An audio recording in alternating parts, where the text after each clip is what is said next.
The Dave Hooker Show, represented by Banks & Jones, Tennessee's trial attorneys. Play to win, banksjones.com. The Dave Hooker Show. A presentation of Off the Hook Sports.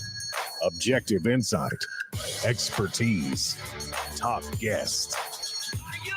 Available on YouTube, Apple, Spotify, and the Off the Hook Sports app. Download now for free. Also available on offthehooksports.com. I compute and obey. Now to Dave Hooker. Ready. It is a Tuesday, so John Adams will join us a little bit later in the program. As a matter of fact, in just about 2 minutes, Michigan, they are your national champions with Caleb Calhoun.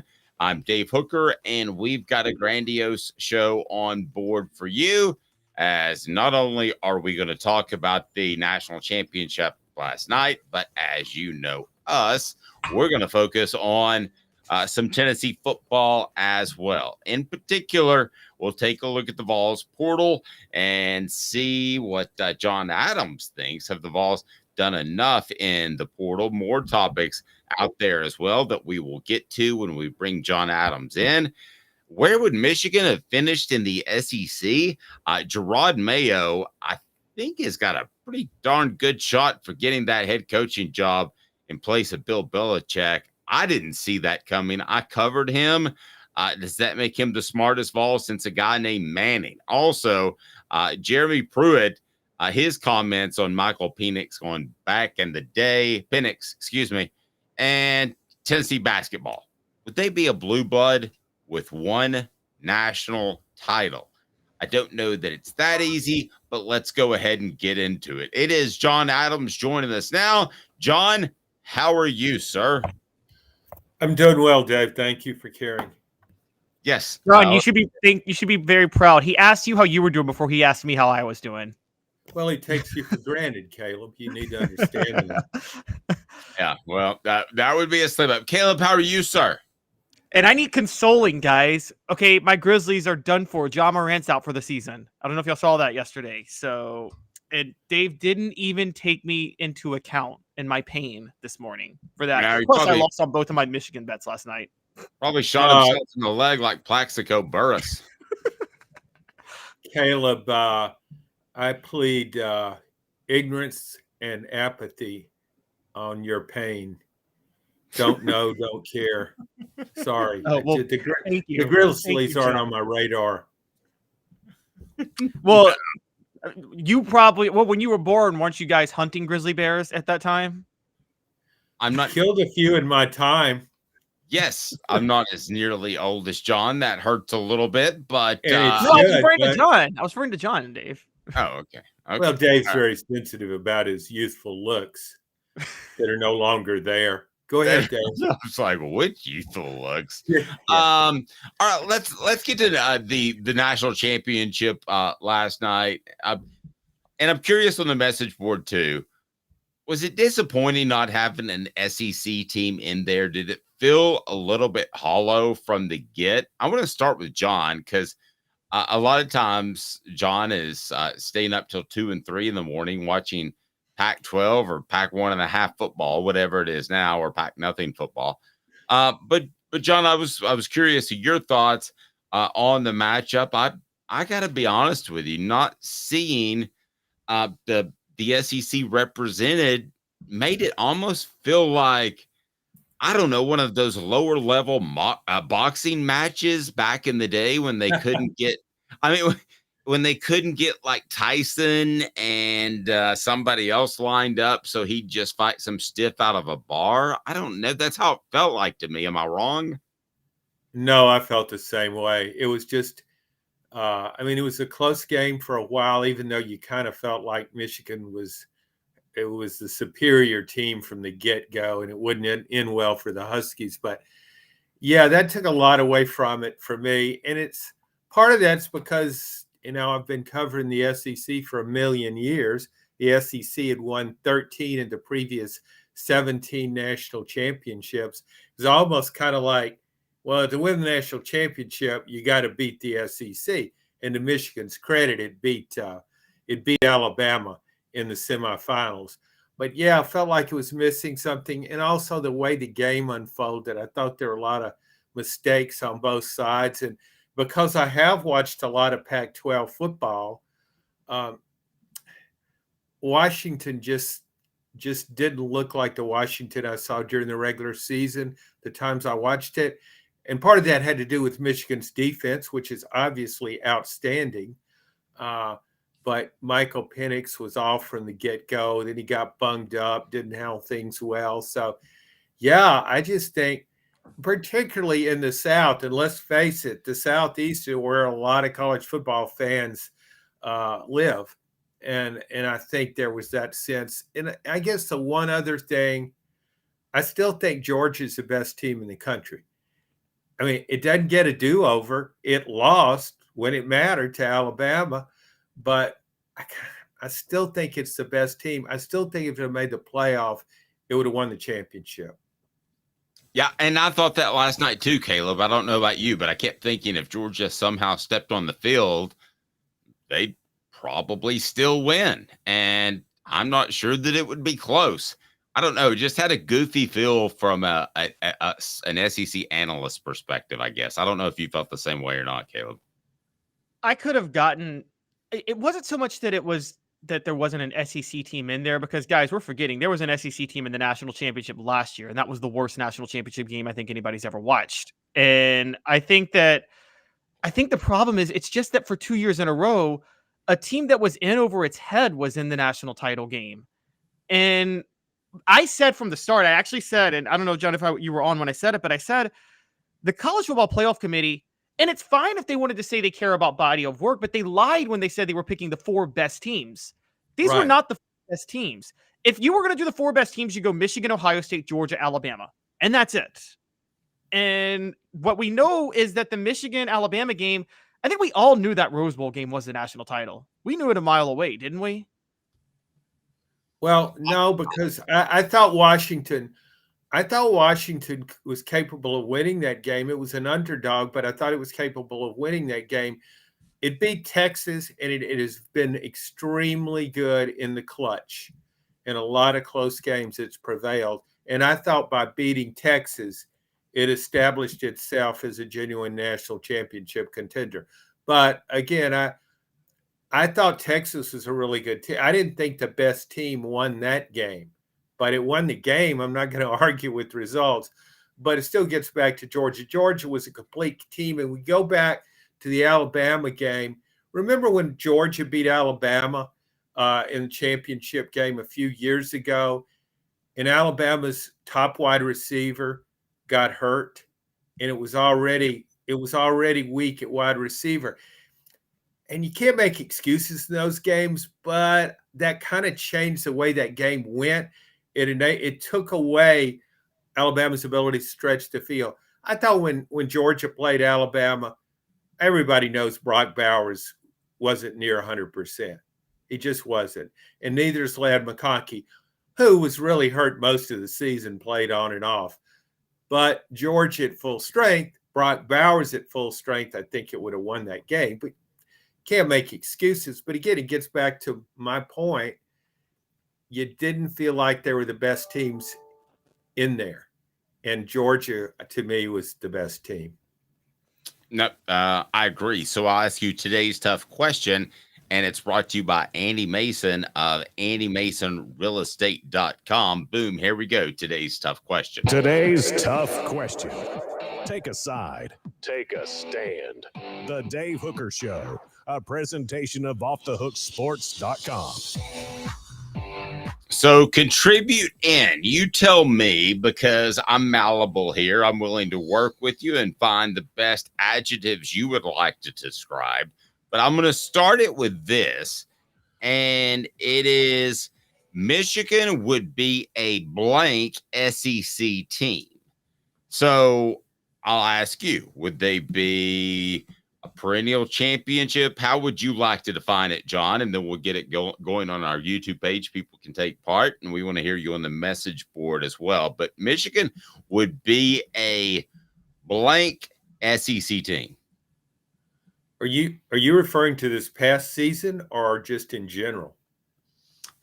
In general, year to year. It would be a championship contender. It would be, I think, it would be top 5 in an expanded SEC. I think it could be a top 5 in an annual playoff contender. Okay, so what do you say, Caleb? In an expanded SEC, I think Michigan, year in and year out, is clear cut, no better than the 4th best program to coach it in the SEC. With Texas and Oklahoma there, I mean, I think you're talking 7th or 8th. But this year they'd be in the top tier with Alabama and Georgia. Those would be I don't know who would win it between Michigan, Alabama, and Georgia, but that would be the top tier in the SEC this year. And okay, one of those teams would win it. So here's how I'm going to set this up. Contender with Alabama or Georgia, 4th best year to year. And then after that, I will put below that. So we'll see what we get on the poll. You can go to the poll on the YouTube page and take part in that. We'd love to get your interaction.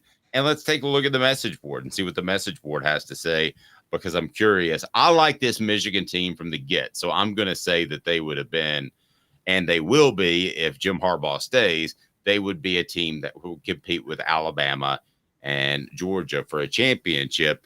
A lot of people saying Michigan was just better, but Jim Harbaugh is out the door. College football is the new fixed NFL. Daniel saying it's hard to tell what they would be because of the cumulative effect of the whole cheating scandal. What about the cheating scandal, John? And how does it affect Michigan, their championship? Because they were caught not once, but twice. And one was about the goofiest thing that you've ever heard, sending a coach on a sideline. You and I haven't even discussed it, I don't believe. But when it comes to just the gall of cheating, that's right up at the top. Yeah. Back in my younger days, a couple of times on a bet, I got on the sideline of a college football game. Had no problem, walked right in, stayed there the whole game one time, just part another time. But no, that doesn't affect how I look at Michigan's championship. I think, that was kind of an extended effort to cheat, but I think it would have won the national championship anyway. Caleb, what did you make of that? I think it's more that I'm kind of leaning where you were. I'm going to go where you were leaning, Dave, which is the Michigan cheating scandal is the only scandal. The only thing that stands out to me is they were stupid enough to get caught in that way because they were so reckless. Because y'all have to, Dave, you've told me Nick Saban cheats with the analyst. But guess what? He covers it up. He doesn't let the media come to practice when he's about to use all the analysts to work with the players on the field. But that's absolutely cheating. Okay, he's just smart. Yeah, I mean, coaches, but nowadays they'll have their 100 million analysts, and Nick Saban's the best, come out to practice after the media has been told to leave because of stretching. That's why practices are closed across the nation. So I mean, that's cheating, and everybody does that. But just the dressing up as another coach and all that goofiness was. I mean, just John, in terms of stupidity cheating, that's past Pruitt. I wouldn't go that far, but I would have gone that far if Jim Harbaugh had assigned his babysitter to go around other schools and get video. So yeah, I mean, it's like. You're right. I mean, cheating is you can call it cheating, you can call it gamesmanship, but let's face it, anytime the NCAA passes a rule that affects college football, the college coaches immediately begin to find ways, how do we get around that rule? And sometimes that involves breaking the rule, but whatever it takes, that's how competitive the business is. All right. So now I want to change gears. I want to take a look at Tennessee because the transfer portal is still a big factor. And I want to get John's take on the transfer portal to this point. Remind you that portions of the program are brought to you by our friends at Campbell's, Cunningham, Taylor, and Haun. Enjoy life when you see better. Local vision service for LASIK, cataract surgery, and regular eye examination. ccteyes.com, ccteyes.com. John, I don't know if it was 365 days ago or exactly when it is. I could go back and look. But when Dante Thornton's coming in the door, Andre Keurig's coming in the door, John Campbell Jr. is coming in the door as last year's transfer portal. And despite how they played last year, there was sizzle. There's about as much sizzle as bacon in a freezer right now. There's not a lot of sizzle with this transfer portal, but I don't think it damns it to being average. But right now, what are your thoughts on Tennessee and the transfer portal and where they are? Well, I didn't find that much sizzle last year either, Dave. Oh, really? Okay. I just didn't think those players were. I know they made a big deal about Dante Thornton. The Tennessee coaches talked him up so much, but you look what he did at Oregon. It was pretty pedestrian. So I agree, but didn't it have a feel that they were going to have 3 or 4 impact players heading into the fall? Well, I guess my experience with the transfer portal, I've come to be skeptical of it because it's as though the guys skyrocket in value as soon as they enter the portal. I mean, John Campbell at Miami, he started a bunch of games. He started, 18 or 20 games there. So he's a veteran player, but he wasn't like an All-American candidate. So I just didn't sense that sizzle. As for this year, I think Tennessee has done a really nice job of filling needs with one exception. Tennessee, to me, still needs an elite player at wide receiver. I think in Josh Heupel's offense, if it could get an elite player, Evan Stewart of A&M would have been that elite player. Apparently, teams view him with a lot of scrutiny and wonder about if he's kind of screwy. I'll use a medical term there. I mean, that's just what I've read. I mean, but a lot of receivers are that way. But he is a big-time playmaker. He's been impacted negatively because of A&M's offense and its quarterback situation with the number of injuries there. But that, to me, is still what Tennessee hasn't gotten. Well, a good example, Georgia gets Etienne from Florida. Now, that is an all-SEC type player. You know that going in. Right. He becomes Georgia's number 1 running back. Tennessee hasn't got that kind of player. A few years ago, Alabama got Jahmyr Gibbs from Georgia Tech.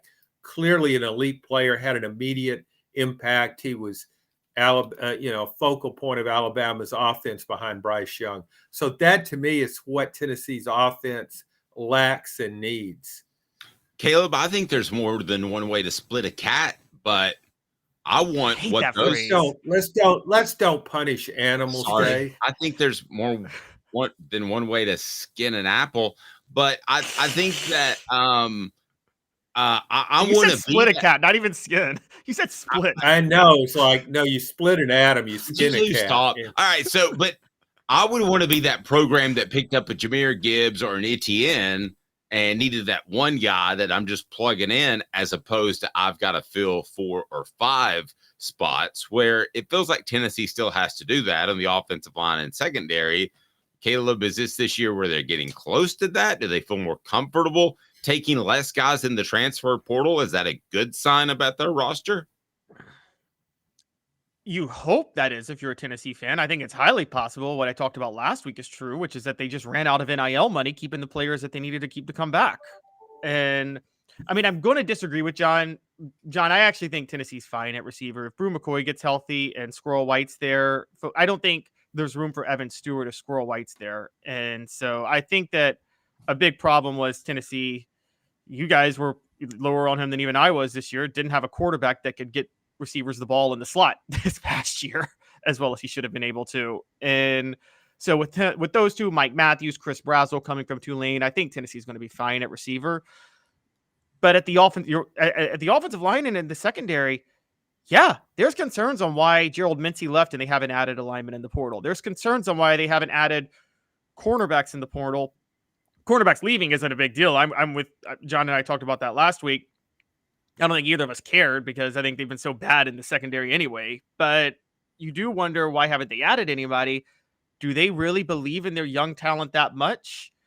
That's something that remains to be seen, and it's possible. But I also have to be honest, I don't believe in Josh Heupel's talent evaluation that much. I think he's a good coach, but I think Josh Heupel is almost, it's like how Patriots fans feel about Bill Belichick right now, where they think Bill Belichick is a great coach, but in terms of roster management, he's been god-awful the past 5 years. And I mean, I see some of the same issues with Josh Heupel to this point.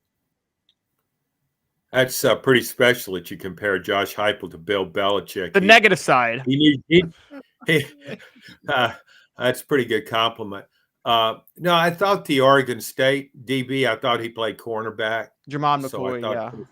That's right. Yeah, so Tennessee got a cornerback. Right, to me, Tennessee has added perhaps its two best defensive backs with transfers, with MTSU guy and then the Oregon State player, that those could be their two best defensive backs. So to me, they've enhanced their secondary.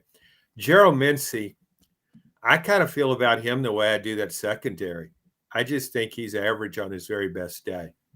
And I don't grade offensive linemen weekly, so maybe he's better than that, but that's my assessment of him. But they do need, and keep in mind, there is the May transfer period, so there's still a chance to add people. And I think Tennessee needs to add people.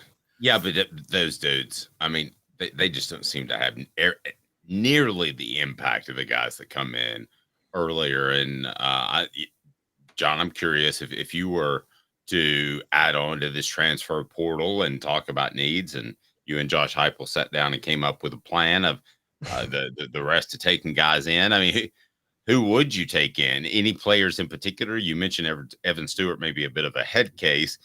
And let's stop there for a second, because it sounds like Tennessee made a clear decision to take Brew McCoy with a severely broken leg over pursuing an Evan Stewart. By the way, that the timing played out on the same day. What did you make of that move, if that were the case? That's possible. If the fact that Tennessee apparently let Stewart go or didn't pursue him any longer, maybe that made up Brew McCoy's mind. It's maybe he gave him or me ultimatum. I don't know. I really like Brew McCoy, but I still want a receiver that can stretch the field. And unless Dante Thornton becomes a player I haven't seen, Tennessee doesn't have that. Squirrel White, maybe. I was really disappointed in Squirrel White's play. I thought he would be a much bigger factor. Caleb blamed that on Joe Milton, and maybe that was the case, because he does have speed, gives you speed in the slot. And so if he emerges and becomes a Jalen Hyatt type, then no, Tennessee doesn't perhaps need anybody else. But I just guess I would like a proven elite receiver. Ole Miss got Juice Wells from South Carolina. He was hurt this past year, but he was a first-team All-SEC player in 2022. That kind of guy. I don't think Brew McCoy is a first-team All-SEC receiver. All right, let's take a look at the poll question now. As to Michigan would be a blank season annually in the SEC. They would be a contender, with Alabama or Georgia getting 24% of the vote, fourth best year to year, 66% of the vote. In other words, that second tier of the SEC, and below that, I don't know, I guess Michigan and South Carolina are going to battle it out for some SEC Midwest, if that were the case. I don't think that's going to be the case. It is time for Four Downs, and it's brought to you by our good friends at Dynasty Pools and Spas. Well, John, I think this is the first time that you've jumped in the hot tub with Cooper Mays. Thoughts on that? Excuse me? Four Downs brought to you by Dynasty Spas, the most comfortable spas made in the United States of America, right here in East Tennessee. Drop in for the all-new showroom in Athens. Dynasty Spas, perfect for all four seasons. Four Downs, presented by Off the Hook Sports. All right, I'll tell you more about Dynasty Pools and Spas in Athens. But first, what should people do? Cooper Mays here. Hit like and subscribe. All right, so in the hot tub with Coop, it's me, Caleb Calhoun, and John Adams. It's a big tub. Coop here. First down. All right, first down. You would grade Tennessee's transfer portal as what right now? A to F. John, let me begin with you. I would say a B- or C+. Okay, that's not as bad as I thought you were going to say. Caleb Calhoun. I'd go B-. I'm with John on that. John corrected me. I totally forgot about Jermon McCoy being added from Oregon State, and I think that's enough for me to say B-. Yep, I'm cool with B-. Okay, what down, Coop? Cooper Mays here. Second down. The factor that they've kept, Coop, Keenan Pilley, who am I forgetting real quick? Amari Thomas. Amari Thomas. I'm Brew still McCoy. forgetting.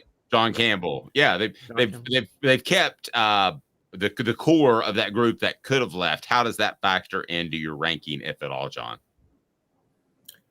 I didn't factor that in. If you factor that in, then I would give Tennessee a B.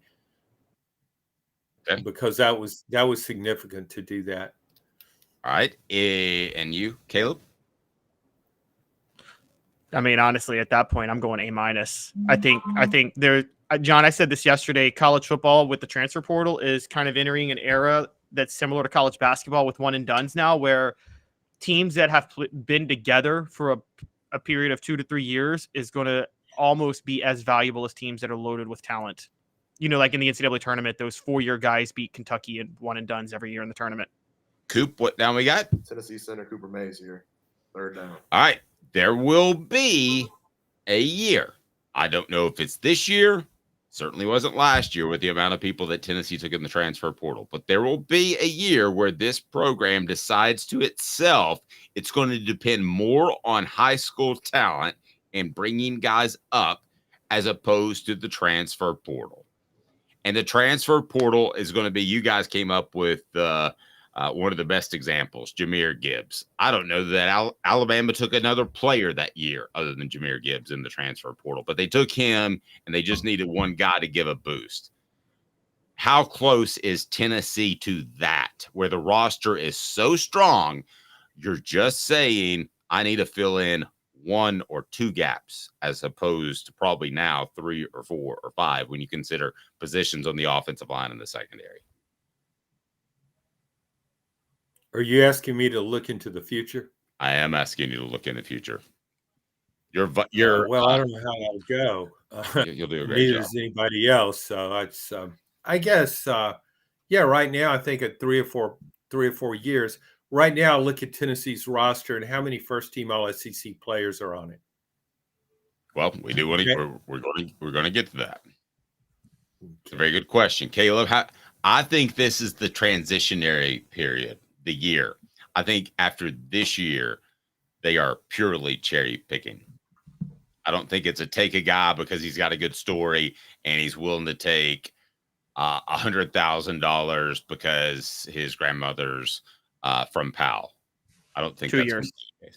2 years, and I'm going to tell you why it's 2 years. They're going to have a splash dominant 2024 season in which they compete for a national title. John, I've been very high. John, you haven't heard me say this, but maybe you have, but I've been extremely high on Tennessee in 2024.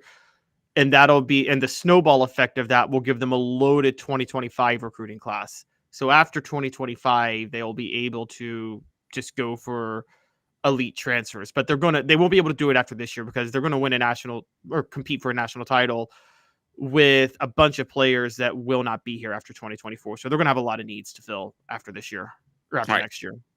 SC Scout Guy says, I don't think that will ever happen again, Dave. So many kids will be leaving for more money from other programs. You will have to replace the portal to replace them. I don't think with culture and success, that's the case. If you have enough money, you pay the guys like Coop and them to stay. So I don't think that's the case. So we're We're going to agree to disagree. One more down. Some say it's the most important. All SEC center Cooper Mays here. 4th down. All right. Pressure's on. How many elite players does Tennessee have right now? Guys, right now, that any school in the SEC would take, regardless of depth chart, they would say that is an elite player. He's either going to bud for me in the coming years because I have a Carson Beck, but this Nico guy's special, for instance, or he's going to come in and start right away. How many elite players does Tennessee have? And the definition of that is any SEC school would take them in a heartbeat.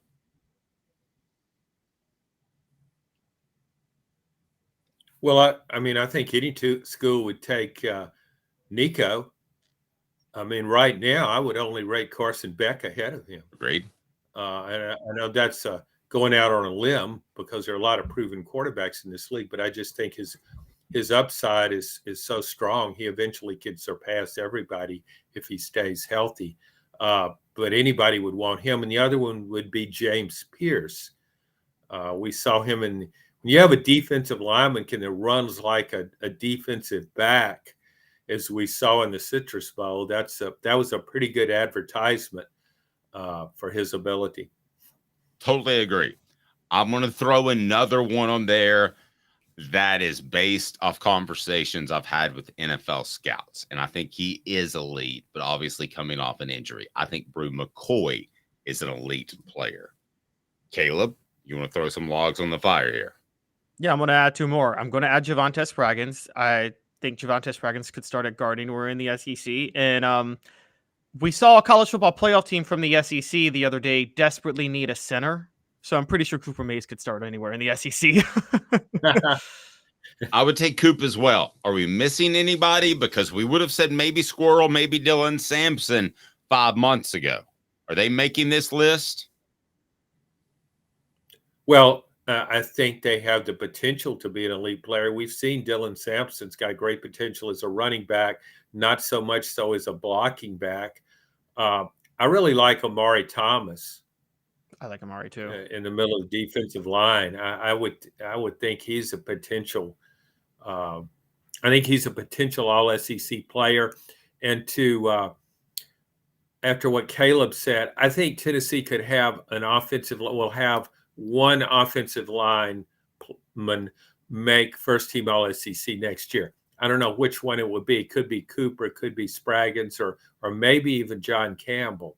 But I think there's a chance one of those guys, and I could see 2 of those 3 making first or second team all SEC. Okay, I want to look at the message board. I'm sure we have some names on there, but mine is Keenan Pilley.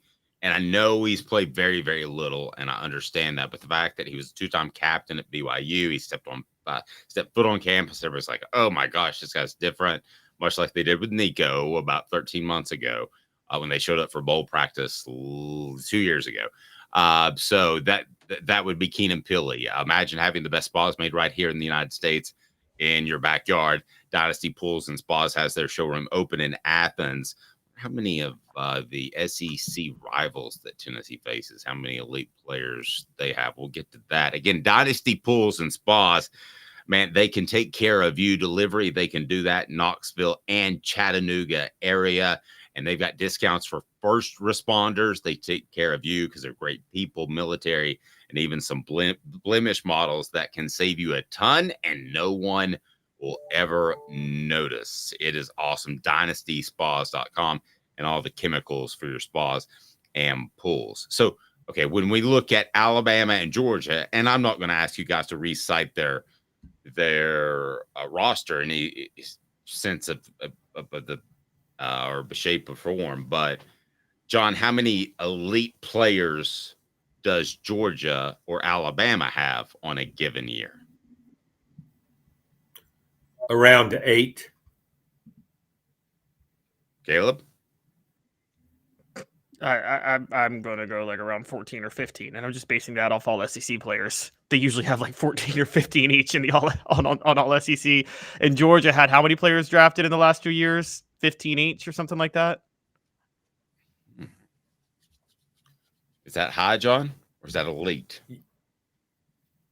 Well, yeah, I mean, I guess it depends on how you define it. I think when I was looking at Georgia's depth chart and what it has coming back for next season, I looked at it and I saw maybe 8 All-SEC first teamers. Our friend Hoghead says that UT fans way overhype Pierce. He is amazing against bad offenses, not against good ones. We'll just tell you from Off the Hook Sports, we talked to 2 players. We've talked to who did we talk to? Spencer Riley and Fred White, and both said that they reminded him of Leonard Little. So until something happens, and it may be a traffic incident coming up, I will err on the side of what those guys had to say. And if ever involved in a serious incident at your workplace or your children's school, I can't imagine how scary it would be. That's why Herald Group Security Solutions is who you need to call. Leadership, experience, specialization, addressing problems through unique mission-specific mitigation techniques, making your children safer one school at a time. Herald GRP, that's Herald GRP. Reach out to them, have your school administrator or work administrator reach out to them, and they'll make sure that you are absolutely safe. Coming up on the program, we may have the smartest ball since Peyton Manning. Yes, that's true. Stay tuned. A former Vol is about to get a monstrous promotion, if you believe a lot of the reports that you're seeing from the NFL. He's John Adams, Caleb Calhoun. I'm Dave Hooker. 2 minutes presentation of Off the Hook Sports. Sun, sand, and salt water, the beach is a very relaxing place. Unless you wear contacts. Ow! Open your eyes to the best the beach has to offer with LASIK vision correction from Campbell Cunningham Laser Center. Sports Treasures in North Knoxville is one of the South's largest sports cards and memorabilia dealers, featuring over 10 million sports cards from vintage to modern. Sports Treasures carries a full line of hobby boxes, singles, autographed memorabilia, Tennessee Vol collectibles, fan cave decorations, and so much more. See a museum full of collectibles at Sports Treasures, 4819 North Broadway in Fountain City, and Sports Treasures on Facebook. Sports Treasures, where the real sports fan goes to shop.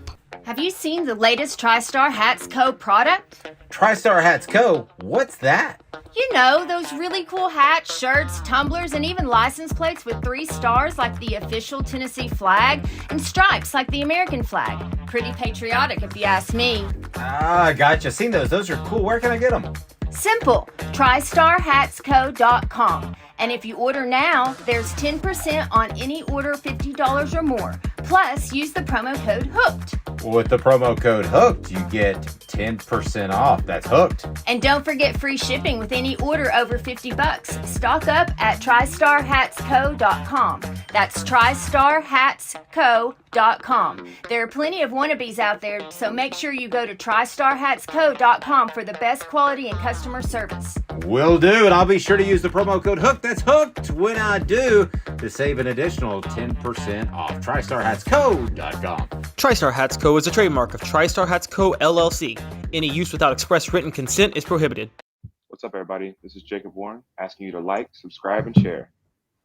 Dave needs this. The Dave Hooker Show, represented by Banks & Jones, Tennessee's trial attorneys. Play to win, banksjones.com. Who's this guy? Hello, wizard. The Dave Hooker Show, Who? a presentation of Off the Hook Sports. What? YouTube, Apple, Spotify, and the free Off the Hook Sports app. Back to Dave Hooker. Well, we go from one of the smartest former Vols to one of the dumbest former Vols in the next couple of segments.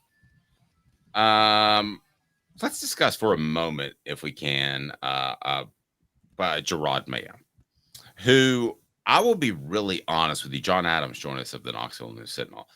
But Jerod Mayo is a guy who is quiet around the media, John Adams, and you probably know that as well. But even from a day-to-day, the guys that were there each and every day, he just didn't talk a lot. He was always a fine interview.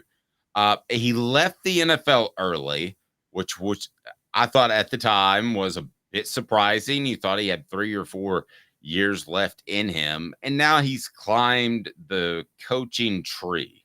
So I'm a bit surprised, not because I doubted him in any shape, form, or fashion, but I didn't think he would be the guy who might very well replace Bill Belichick. Let me get your thoughts right now on Jerod Mayo and some of the smartest former Tennessee players that you've covered, or coaches for that matter, because one former Tennessee coach thinks Michael Penix can't play, and maybe after last night he's right. What the? What was he thinking? Release the hounds. The Dave Hooker Show. Keep cool. A presentation of OffTheHookSports.com. All right, so Jerod Mayo, smartest Vol since Peyton Manning. Well, let me start with you, Caleb Calhoun. What sort of names should we be throwing out there? Because that's about 28 years since Peyton Manning showed up on campus. So it seems like that statement is a little bit strong at this point. Well, I mean, there's a player after Jerod Mayo that we have to consider, and his name is Josh Dobbs. I mean, the guy is an astrophysicist, and Dave, you may hate that talking point, but I don't hate that talk. I say one thing, John. I just think it's funny how, do you not think it's funny how on every broadcast that every single broadcast works out how he's an aerospace engineer, right? Yes. Yes. It reminds me, God rest his soul, of every single Steve McNair broadcast was he's a warrior. He's incredible. He's at a different level of toughness than the rest of these schlubs out here playing in the NFL, right? Yeah, I mean, but that's such an unusual thing when you go aerospace. I mean, I think they're probably, because it's been repeated so often, I believe some people think that Joshua Dobbs has walked on the moon. He hasn't? I don't think so. You might want to check He's that. on the next flight, right? All right. Who are some of the smartest Vols that you covered? Because I look at it in retrospect, and Jerod Mayo has to be up there. Josh Dobbs has to be up there as well. I'm going to throw one out there, Darwin Walker, who was an engineer as well. But who were the just eye-to-eye contact? I don't care what they did after their lives. Who were some of the smartest Vols that you've covered in your life there, John? Travis Henry comes to mind. He's gotta be joking. Let's see. Peyton Manning, of course. I believe you went there. Gosh, I mean, here's the thing about that, Dave. Somebody can be a really good interview and dumber than a doorknob. That's true. There's a skill to interviewing. So I'm reluctant to say how somebody might have been not very talkative and not a great interview and might have been brilliant. So I'm really hesitant to say. I mean, if you want to talk,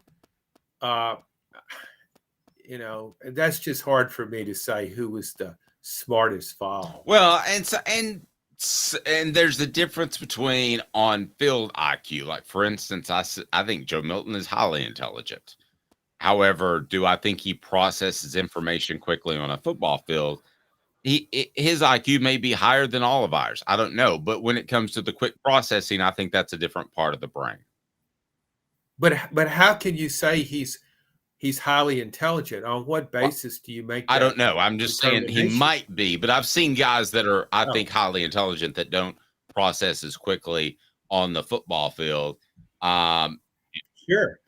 And Hendon Hooker and he may sit down and take an IQ test, and one might and Milton might be higher. But when it comes to processing on the football field, I think it's pretty obvious that Hendon Hooker does that at a higher level. And when you talk about one of the players that I covered that I thought was very highly intelligent would have been Darwin Walker. I'm sure you remember him, Caleb. Well thought out answers, got his engineering degree. So I think you have to include some school in that. Yeah, it's funny you say that because there's not just processing on a football field and then being smart, like smart, intelligent, like book smart, but then there's There is the old phrase, there is street smart, because the guy I'm about to say is book smart and not street smart at all because he makes very dumb decisions. But we're all forgetting him. I think he had a perfect Wonderlic score, and he has the greatest name of all time, Jim Bob Cooter, guys. Like, Is Jim Bob Cooter the smartest Vol of all time? And the irony in that. I mean, when he's not cuddling with people against their will, like we have to say that Jim Bob Cooter actually, I think he had like a perfect Wonderlic score, and he's like a genius OC. So, I thought when there was the John Gruden pipe dream a few years ago at Tennessee that they could get John Gruden and Jim Bob Cooter would be hired as OC. Yeah. Travis Henry getting some shout outs on the message board. I'm not going to read them, but if you're on our audio platforms, you need to go ahead and get on the video platform as well. I'll read this one. Henry only did 2 things to the max, running the ball, and y'all leave Travis Henry alone. He was the hardest runner. I agree. I think that's a little much, especially what Me Drinker has to say right there. And then I see that Hoghead says I feel bad for Henry's 47 children. It's not that high. Seriously, Dave, Travis Henry was one of my favorite players at UT. He played about as hard as anybody ever did there and sacrificed his body. I can still see him leaping the line of scrimmage against Vanderbilt on the goal line. And I thought he was a good interview too. So you did think he was a good interview. I kind of thought you were joking about that at first. It was a really good interview. I did think Travis Henry was a great team player. And usually running backs, and just by nature of the position, they should, they're oftentimes selfish players because a running back is just a position where you can kind of be selfish. But I never thought Travis Henry was a selfish player at Tennessee. You're right, John. He ran hard. I mean, the 2 hardest runners I ever saw at Tennessee were Travis Henry and Montario Hardesty. And I had a lot of respect for both of them. Speaking of Hardesty, y'all may not like him. And I know he can be annoying, but I think Arian Foster is pretty smart. It's another smart Vol. Is he smart or is he act smart? I'm not going to get into determining. So you think he's Aaron Rodgers? That may be. John has had an incredible reach.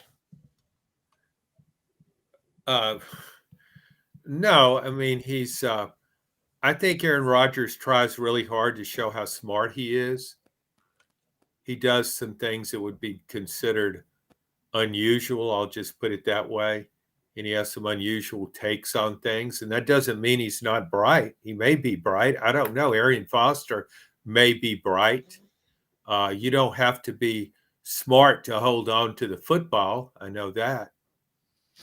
No, and his fumbles, Caleb, we talked about this, weren't as bad as some other ones. They just came at the worst times.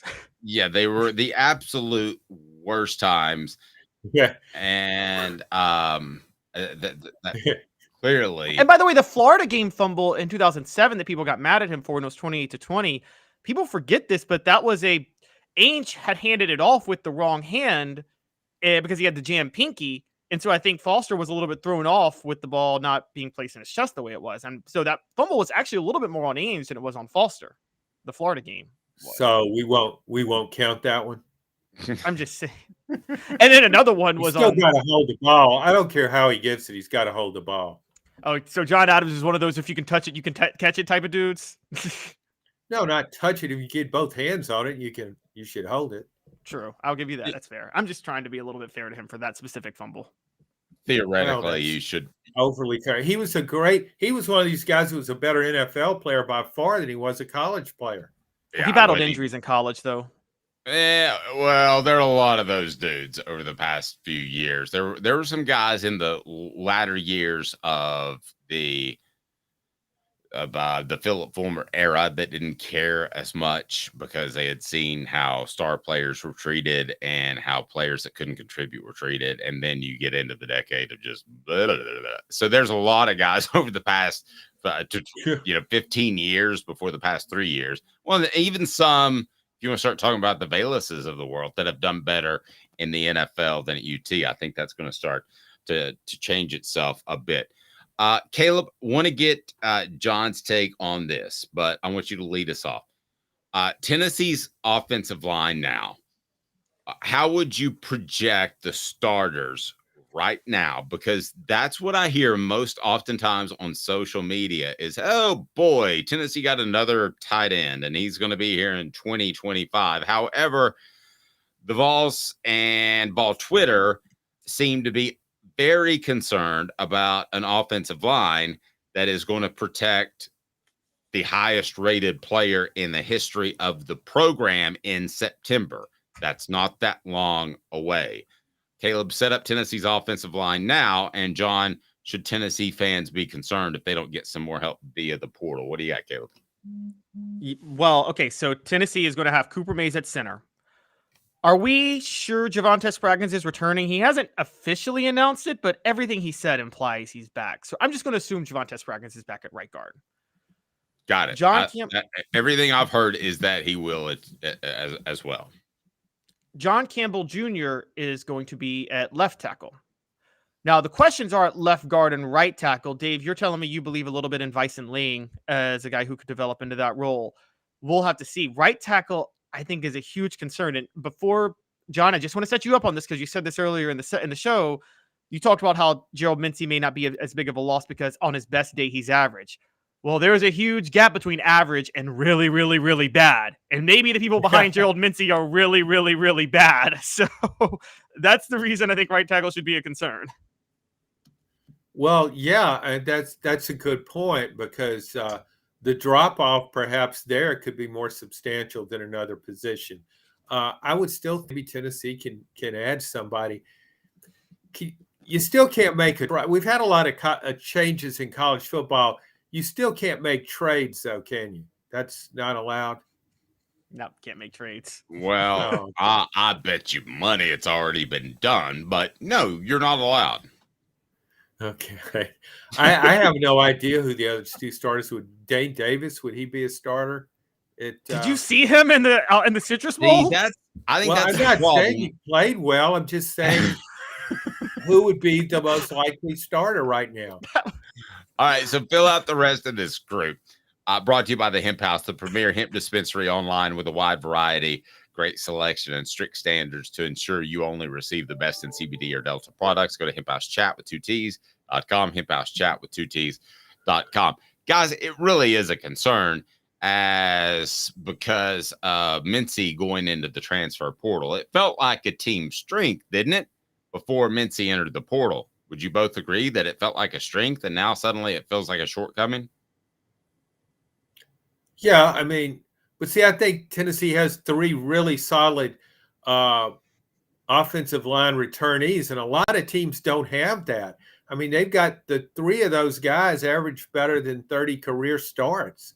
Cooper Mays, Spraggins, and John Campbell. So, I mean, it's got a solid nucleus. It's just got to develop. Find two more guys, but you look around the league at other offensive lines, and how many offensive lines have that kind of nucleus? Most of them don't.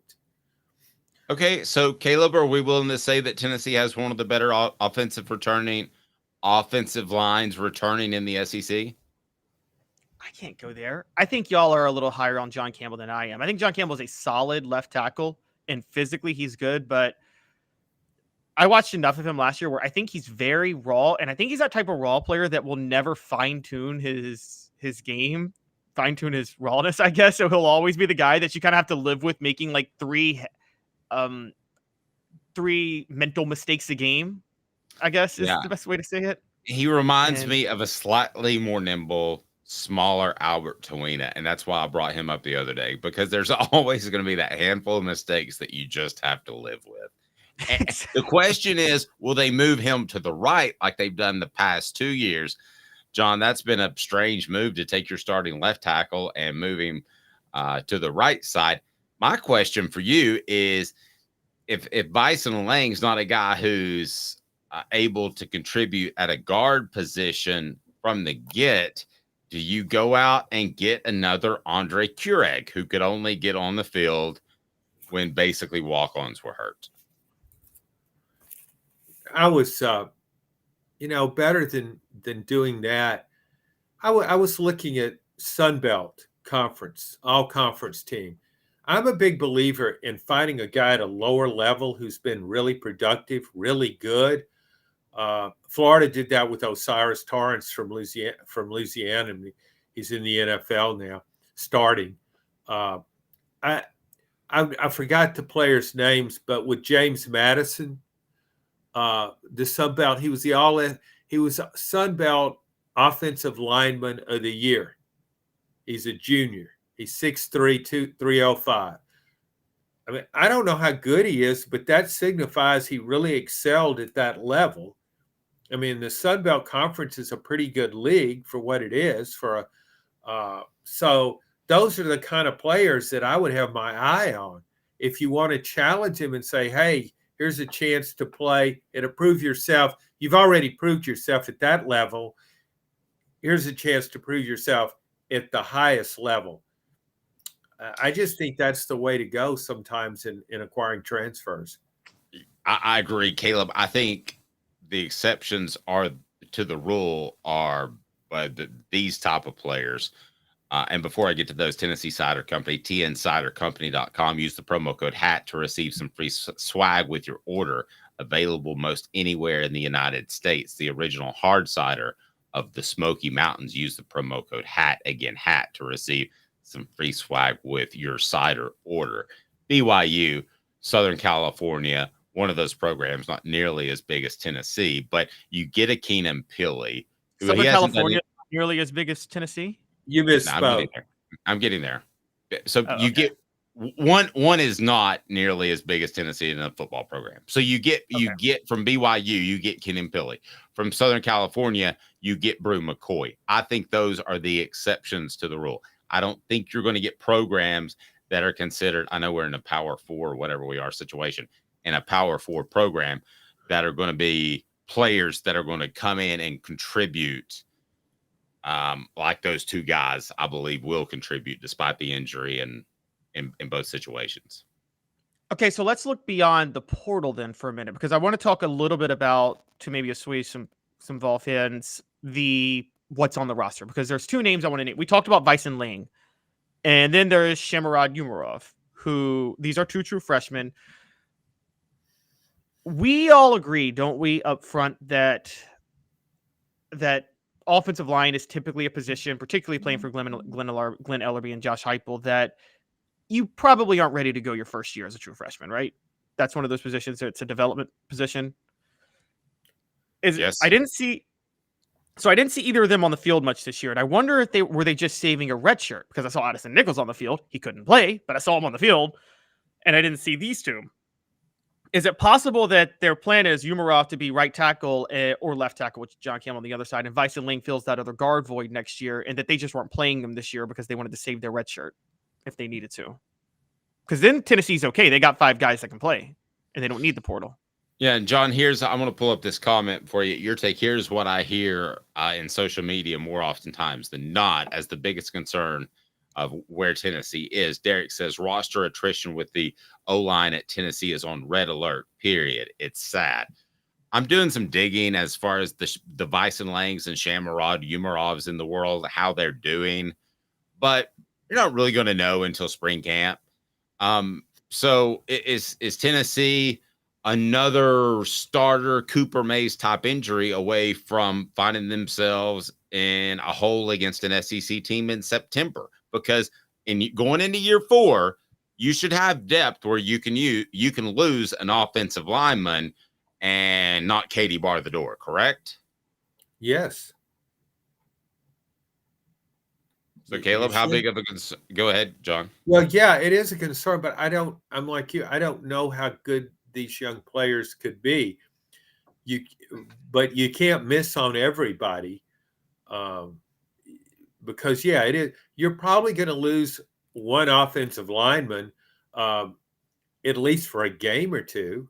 I mean, most teams do. I think that would be rare if you didn't. So you do need to have reserves there. I wonder though, with Gerald Mincy, is there still a chance he could end up back at Tennessee? They could take him back. They don't have to take him back. What I mean is, though, they could take him back. So what I'm saying is, if they say they can pay him more money and bring him back, if not, maybe that says, well, we've got somebody just as good on our roster. That isn't garnering big time in NIL money. I think Tennessee's biggest concern, John, is they had to pay Cooper. Got no problem with him getting every single dollar. They had to pay Cooper. They had to pay Brew McCoy. They had to pay Keenan Pilley.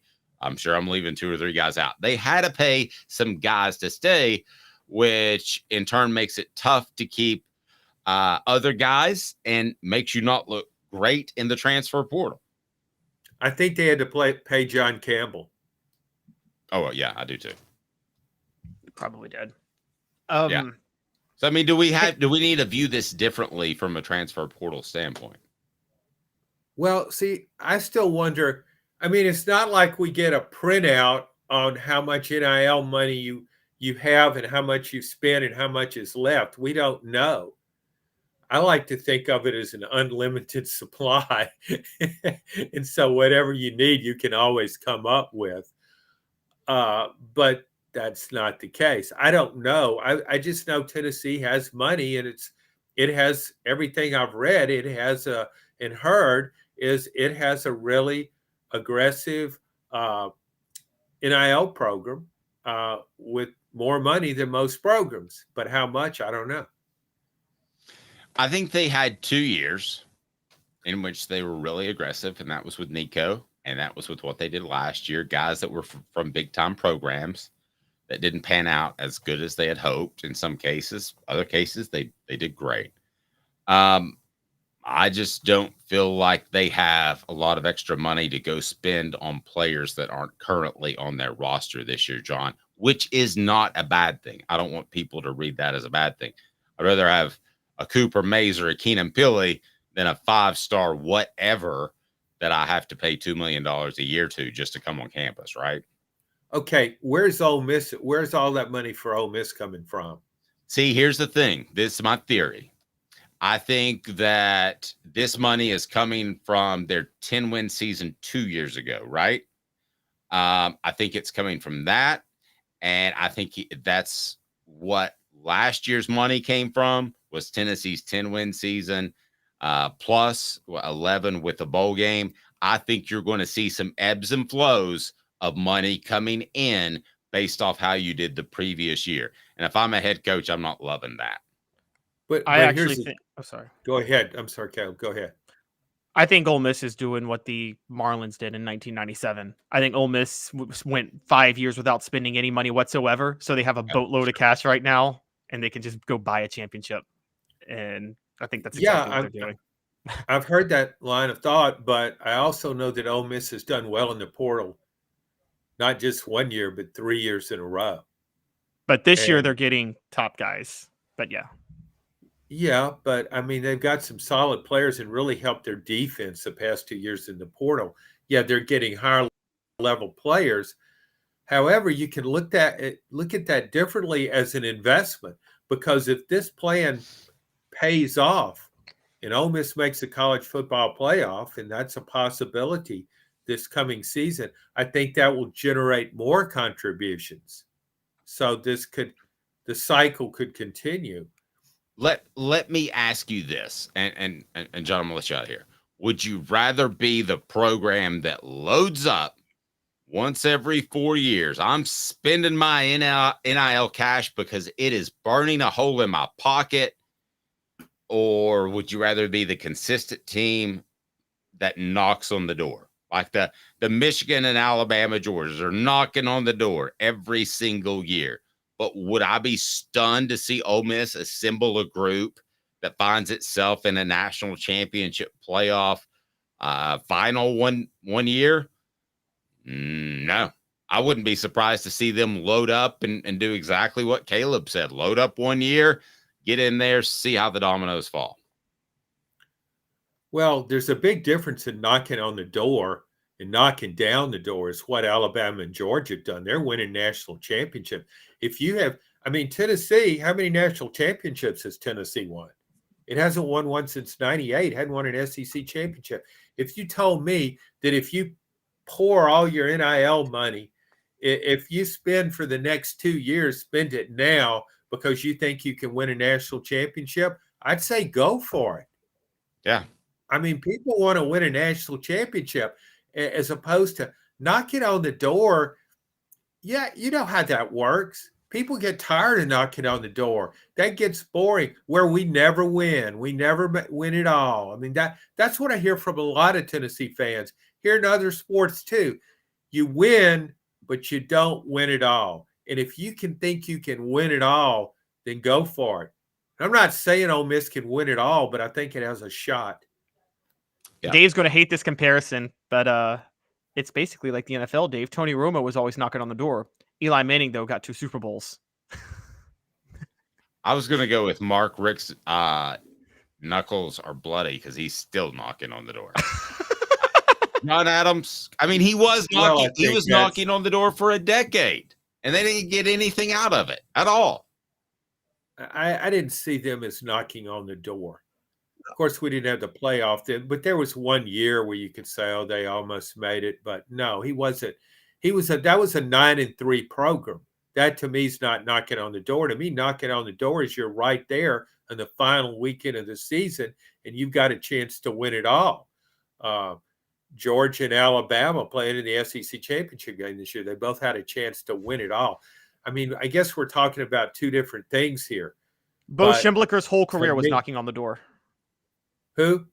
Bo Schemblicker, whole career. Bo Schemblicker. Yeah, he just kept knocking. He kept knocking. He did. He kept knocking. Nobody in the door, and it just didn't open. He just stayed there. Knocking. You need to knock. You need to knock on the door at Rick Terry Jewelry Design. They want to be your jeweler looking for affordable game day jewelry. How about the Fire Opals, a Tennessee tradition? Rick Terry Jewelry Design. Rick Terry Jewelry Design. John Adams, love you as always, man. Have a fantastic week, and that was definitely a national championship game. I just kept feeling like I was watching the alternate game, and that I should be on another channel to see the real national championship game. You saw one team knocking on the door, didn't you? Yeah, I saw 2 teams knocking on the door. 2 teams knocking on the door, yeah. And someone had to get in. Thank you, John. I appreciate it. John Adams, listen to his podcast with Blake Topmeyer. It's fantastic. Follow him, the Knoxville News Sentinel. And what?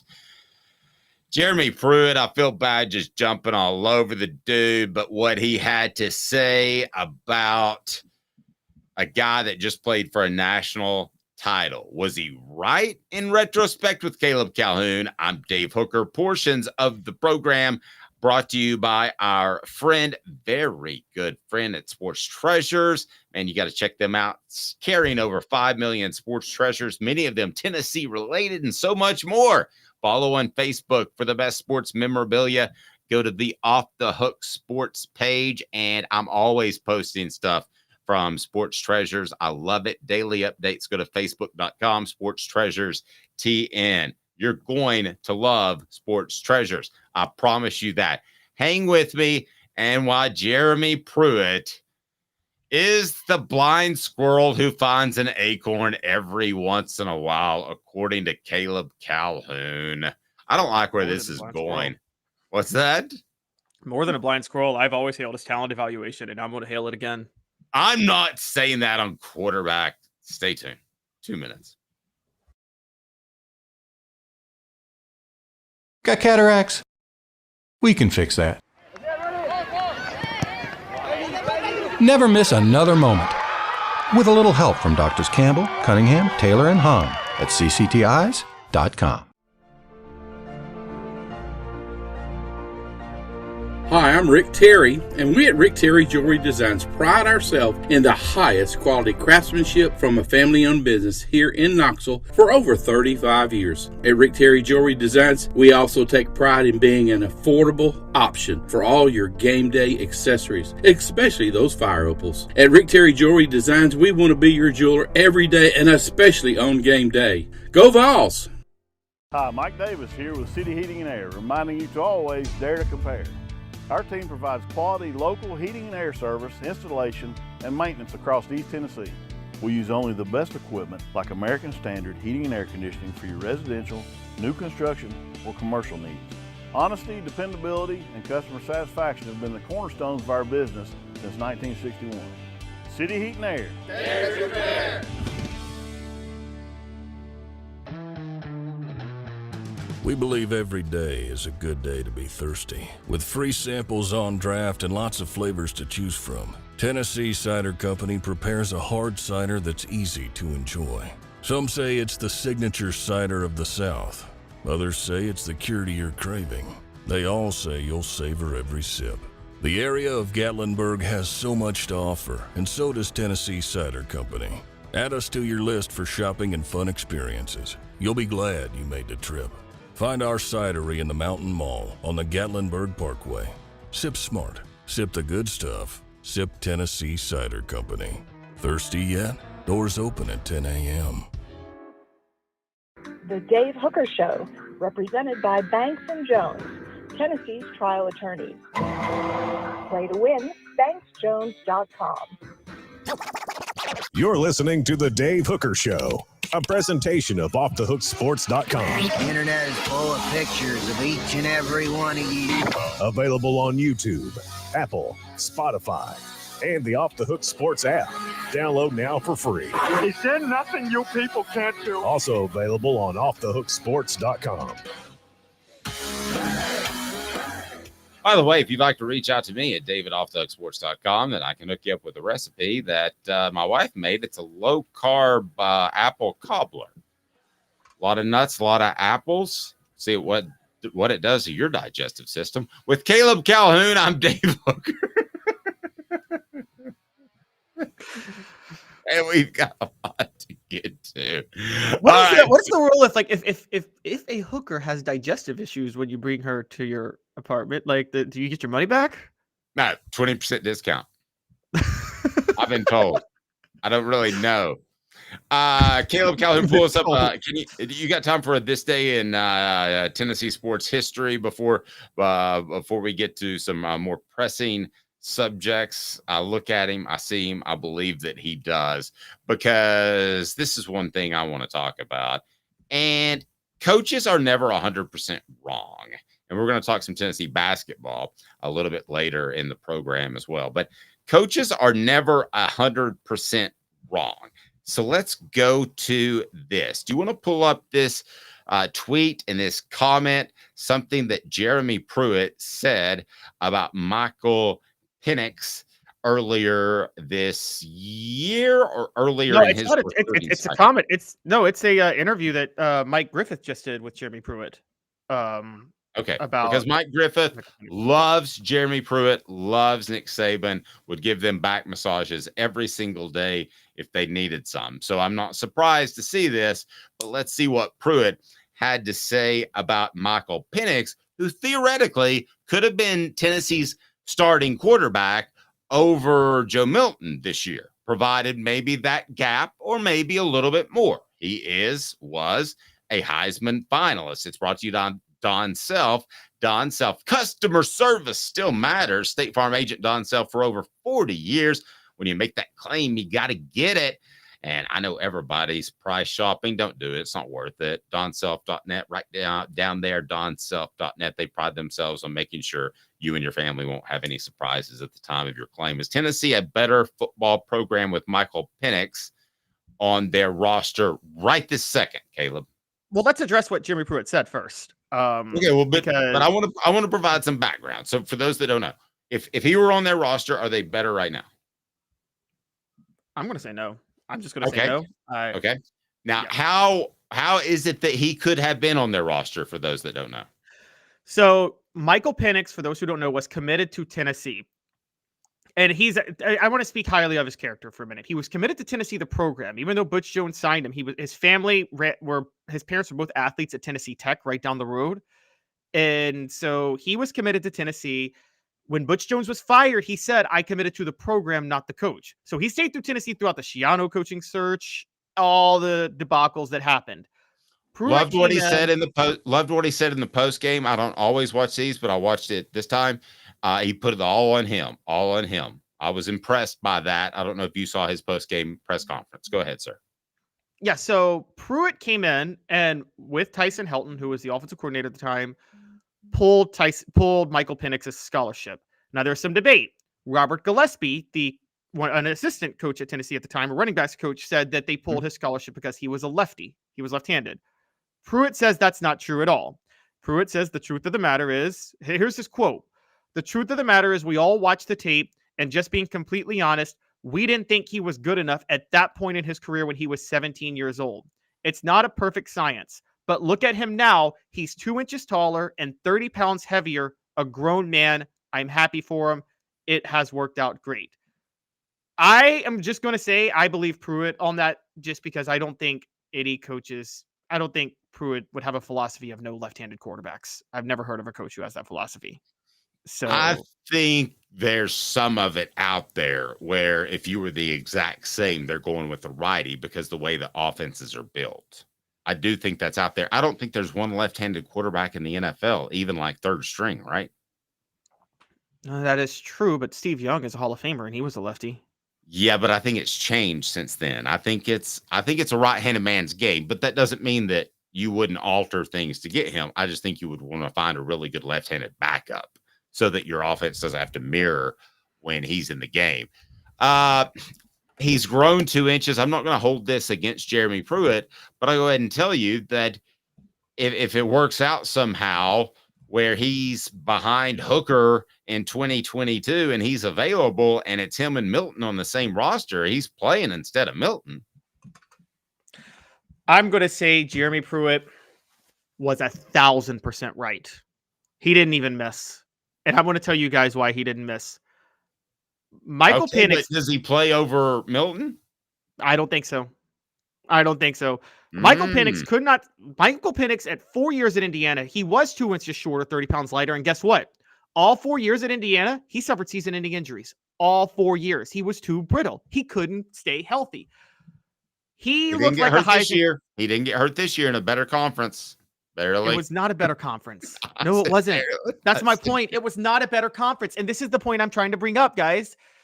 Pac-12 is clearly was a step below the Big Ten, at least the upper echelon of the Big Ten. In toughness.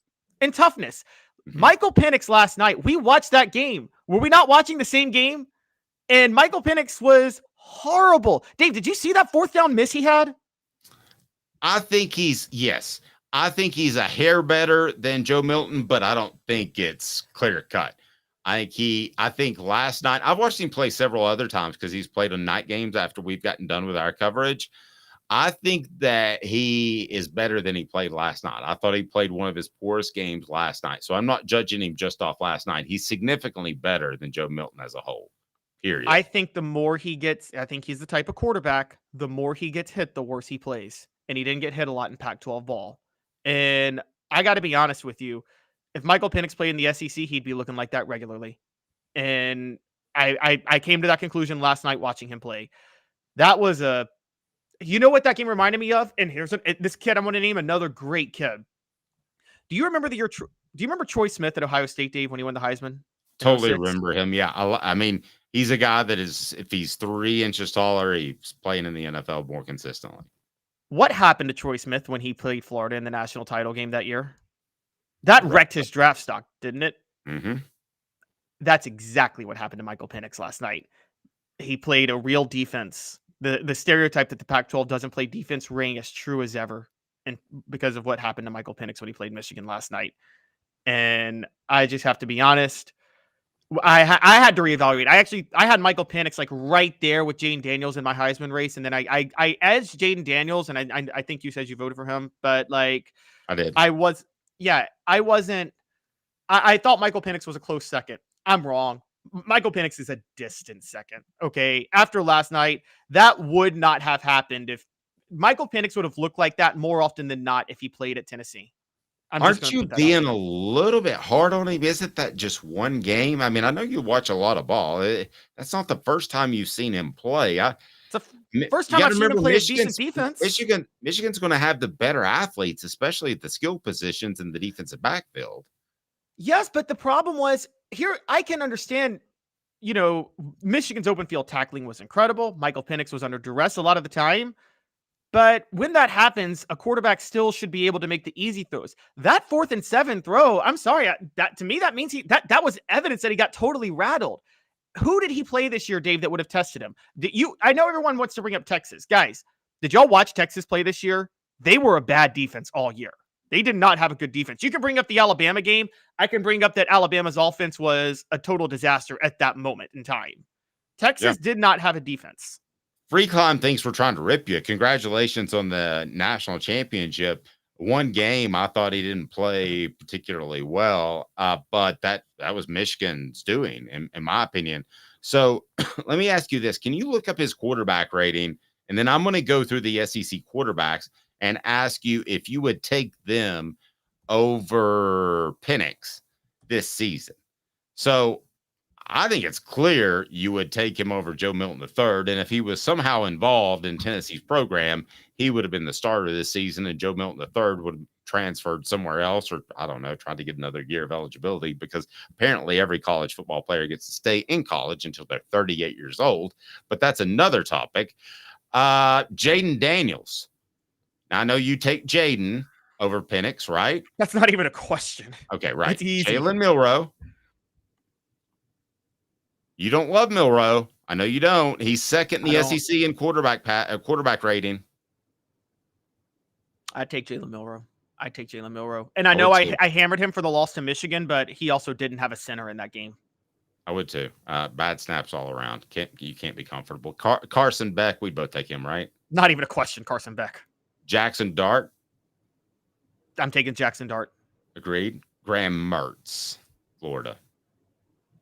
Okay, that quarterback rating is so skewed. I'm not taking Graham Mertz over Michael Penix. Okay, Brady Cook, Missouri.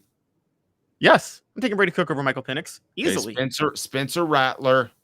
Yep. Milton III.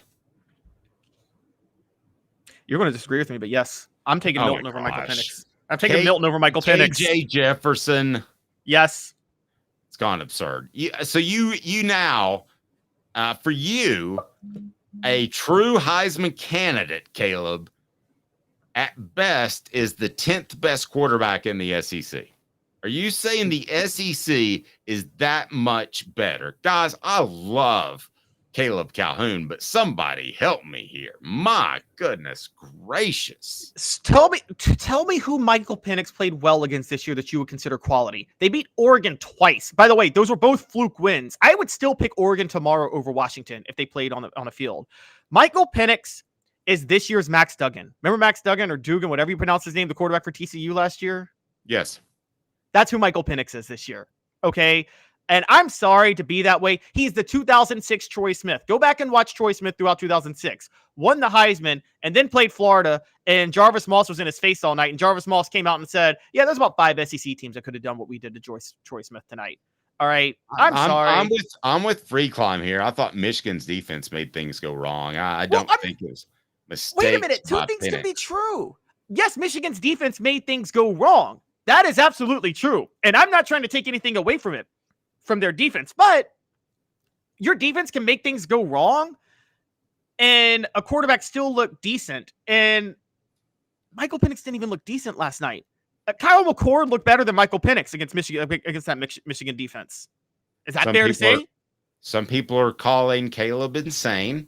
So I want to give him the proper opportunity to respond to that, because right now the message board thinks that Caleb, when he talks about Milton and Penix, is that's crazy. But it's brought to you by Apex Apparel Group. Design, brand, market your way. You've got to call Tyler, 865-919-3001. Cups, shirts, everything you need.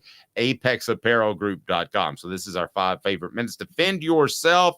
And the message board, you tell me if our Caleb Calhoun has done a good enough job defending himself. Tell me how you would take Joe Milton over Michael Penix. Everything equal, they both come in January as midterm transfers, and you're going to settle on Milton? I just think it's close, but I think I slightly lean Milton. I think Penix is a very average quarterback. I think you backtracked just a little bit. No, I didn't say it's clear cut, Milton. I said it's I said it's debatable and it's close. By the way, let's pull up because you're going with stats now. You want to stat me to death? Let's pull up Joe Milton's QB rating. Funny enough, it's actually not that bad. Funny enough. Okay, technically, Joe Milton. It's 8th best in the SEC, and make sure we're both looking the same ones because there's 2 ratings. I go to CFB stats. Where would it be in the Pac-12, Dave? What would Joe Milton's stats look like in the Pac-12 in this offense if he could do this in the SEC? Okay, well, I'll tell you what. I'll take a look at the Pac-12 and let's see where he ranks right there. So, obviously, these are oranges to apples or apples to oranges, or you may even throw a banana in there. But by conferences, if you go into the Pac-12 and you take a look at this guy named Michael Penix, he's a 157.06. Okay, so he's thrown for more yards than anybody in that conference. But as far as a rating, he's not first. He's not second. First, by the way, is Bo Nix, that incredible guy from Oregon who's a Heisman finalist.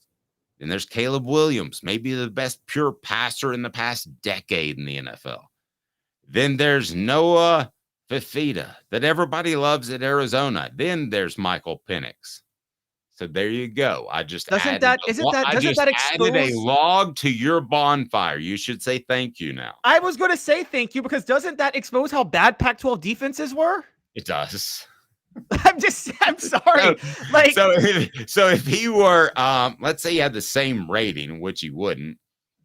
But let's put, okay. So Milton's rating, for the record, is 147.27. There's only 9 guys that have thrown enough passes in the Pac-12 to qualify, but that would put Milton at 6 behind Shedeur Sanders.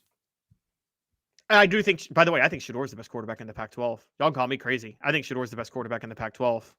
And I think he just love Caleb. Well, you too, but Caleb Williams. I'm hearing like he could be like freaky generational type passer. So that's something to catch an eye on.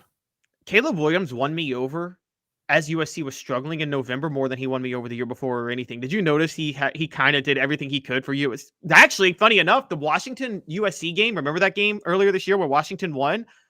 If anybody watched that game, Caleb Williams was the best. USC put up 42 points because Caleb Williams is great. Michael Penix led Washington to 52 points because USC's defense was trash. Quite honestly, it was Michael Penix's play was more about USC's awful defense. Caleb Williams' play was actually just more about Caleb Williams, if we're going to be honest. Yep. For the record, don't forget to go back and vote for it's today's poll question. Michigan would be a blank annually in the SEC. They would be a contender type of season with Alabama or Georgia. They'd be 4th best year to year. That's behind Alabama, Georgia. And it always seems like there's another program that's knocking on the door, be it LSU a couple of years ago. But there always seems like, or Ole Miss this year, or maybe Tennessee one year, which would put them at a 4th best ranking. I'm curious, out of the 3 choices below that would be it means you're not even knocking on the door of an SEC championship. Where would you put the Michigan team that we saw last night? I'd put them, I told you, Alabama, Georgia, and Michigan would be all in one tier. I think they're all like, I don't know who would win, but they're all like in the tier of one of them could win the SEC title. So you firmly believe they're peers. Now that they're peers. Now that Michigan's beat Alabama and Georgia's beat Alabama, so that we know that those 2 programs are equal, because we thought Alabama was. So the evolution of football over the past 4 years makes you think there are 3 preeminent teams. Well, and I don't know if this is year in and year out. Michigan was a veteran team, and I can't believe I'm going to be. This is something like General Nealon would say. I sound like I'm talking football out of the 1950s here, Dave. But if you watched Michigan this year, the thing that stood out was, I hate this word. It's so overused, but it actually applies here. That's the most disciplined football team I've ever seen, honestly. And I'm telling you, the guy walking the face of the earth that's going to get the most out of a set of 85 guys, his name's Jim Harbaugh, and you cannot like him. Nick Saban's going to be more talented than him because he's a better recruiter and a tireless recruiter.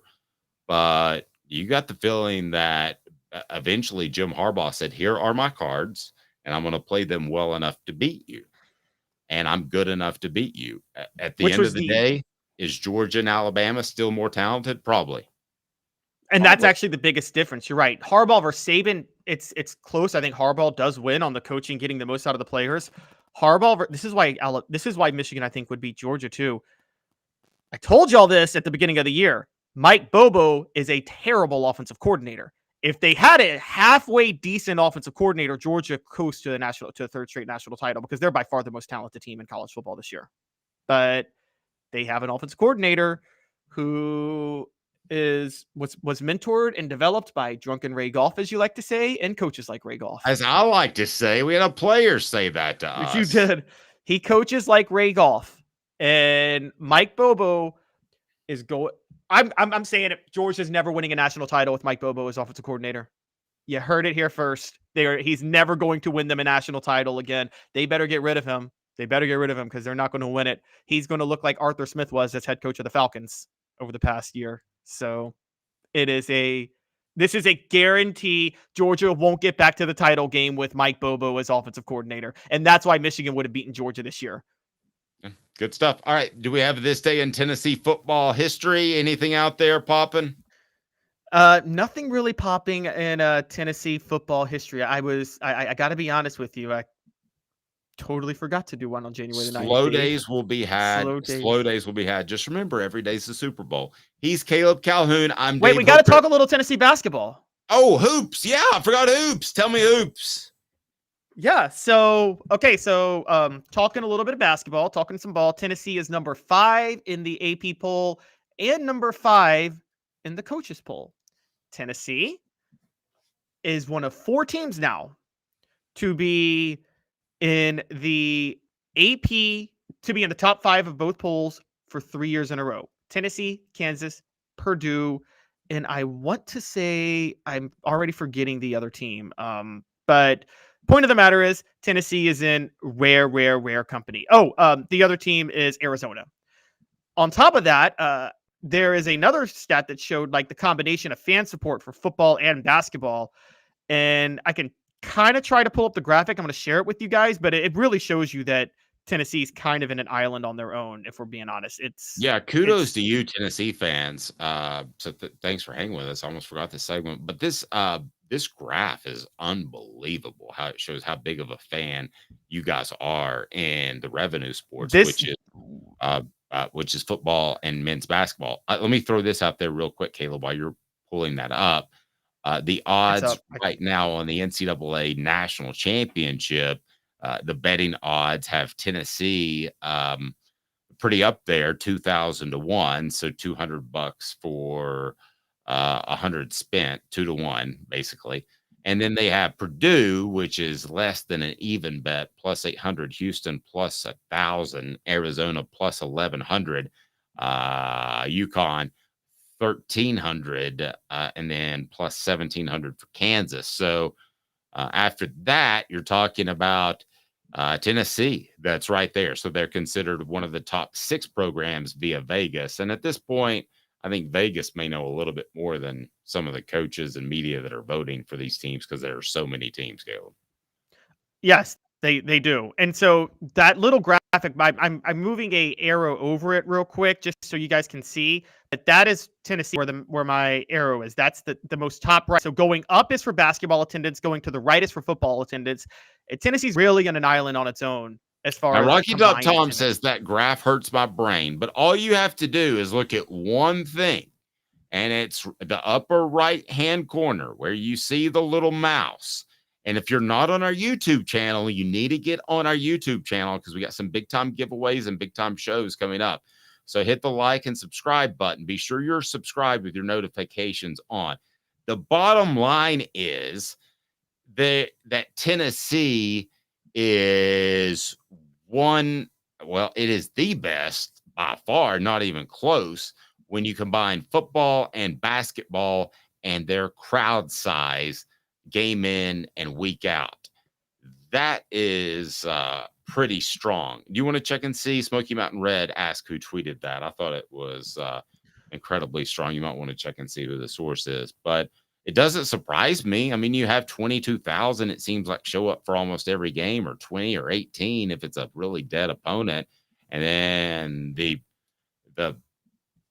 stadium's been sold out for the past year. I guess it doesn't surprise me at all, but it's still impressive to see. I would have thought there would have been another program close to there with Tennessee. Like, I don't know the dates, but Alabama, despite the off the field issues, had a pretty good run in basketball. So you would think that they would be up there. North Carolina had a good run in football. So you would think with their basketball, they'd be there. It just surprises me that one like Tennessee is all by themselves on that board. Yeah, so it was Tony Altimore, a data consultant with USC and Wharton, who graduated from Penn, that broke this down. Now, what's important about this is, here's the real question. And I wanted to pose this before we get out of here, Dave. One of 4 teams that's top 5 the past 3 years of basketball. By far the best combined basketball and football attendance. Is Tennessee one national championship away from being a blue blood in basketball? No. And you asked me this last time. They're not. They're 2 away. They're 2. So if they win 2, they're blue bloods.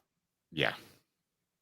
Yeah, you have to win 2, to me, to be not just a flash in the pan. I mean, Kevin Durant almost did that for Texas, and it would have been like, holy Hannah, he's Kevin Durant, you know? And can they be back to back, or do they have to be with different players? Now Like that's Florida. a good one. That's a good one. They have to be with different players. Is Florida a blue blood? No, they're not. But Florida has no attendance, and yes, Right. right. But they won 2 back to back with the same set of dudes. They don't feel like a blue blood even close to me. I think you have to win 1. Separate coaches would be even better. Yeah, you're right. Separate coaches probably. Let me ask you this along those lines. When's the last time Kentucky's been a blue blood? They won one under Calipari. Like, that you would, if you just came from Mars and you looked at the past 25 years of college basketball, and you're like, tell me about the college basketball. That was some sort of Martian accent I tried to do. So you come down and you've seen this guy named Tubby and he won 1, and you've seen Calipari and he won 1. Does that look like a blue blood to you? I mean, Kentucky is dangerously similar to Nebraska. Look, yes. Here's what helps Kentucky. Kentucky, the 3 of their last 4 coaches all won a national title there. Rick Pitino, Tubby Smith, and John Calipari. The only one who did it was Billy Gillespie, which is kind of funny to bring him up. But 3 of the last 4 have won national titles. It's just been 1 each, but that's 3 over a 26-year span. You got to give them some credit for that. Now, I will say this. Most of Kentucky's history, I say it's bad with football. Most of Kentucky's history is pre-integration in basketball. I'm sorry, but when you're winning all white national championships in basketball, like how much should those things count, guys? Come on now. Okay. So, it's a like most of their success was under Adolph Rupp, and it was like, again, college basketball was pretty much exclusively white. And so you gotta take it with a grain of salt. But even since then, Tubby Smith, Rick Pitino, John Calipari, all 3 have won a national title. I mean, they've won 3 since UCLA won their last title, and UCLA is considered the most storied program in college basketball history. And would you rather have Rick Barnes' career, or would you rather have John Calipari's career? How about you not tell me there? Don't tell me that. Don't tell me that. Can we do that tomorrow? Maybe we should save it for when Tennessee plays Kentucky. I don't know. Sounds pretty hot tomorrow. He's Caleb Calhoun. I'm Dave Hooker. Appreciate the participation on the message board. That's what makes it so cool. All of our advertisers we absolutely work with and endorse if we need their services. If we don't, and we will, then that's who we would call. So please support our sponsors. That's why we're here. If you would like to celebrate 98, the untold stories behind the Tennessee Vols 1998 National Championship book, you can get it right down there, available in soft and hard copy. So check us out, Off the Hook Sports. Also, we're going to have the link up in just a little bit where you can help Zach Turner's family out, former Vol wife dealing with a very serious form of cancer. So I do appreciate the person who donated to our channel earlier. Thank you very much. But donate to Zach, and we want to help him. So donate to Zach. We're going to get that. We can get that link up in just a little bit, right, Caleb? Oh, the link's already up. The link is already up on YouTube. It's click on it. You can see it. So give it to Zach. I'm blessed. So let's have him be a blessed former Vol as well. Thank you so much for all that you do, our community. We love building this up. For Caleb Calhoun, I'm Dave Hooker. This has been a presentation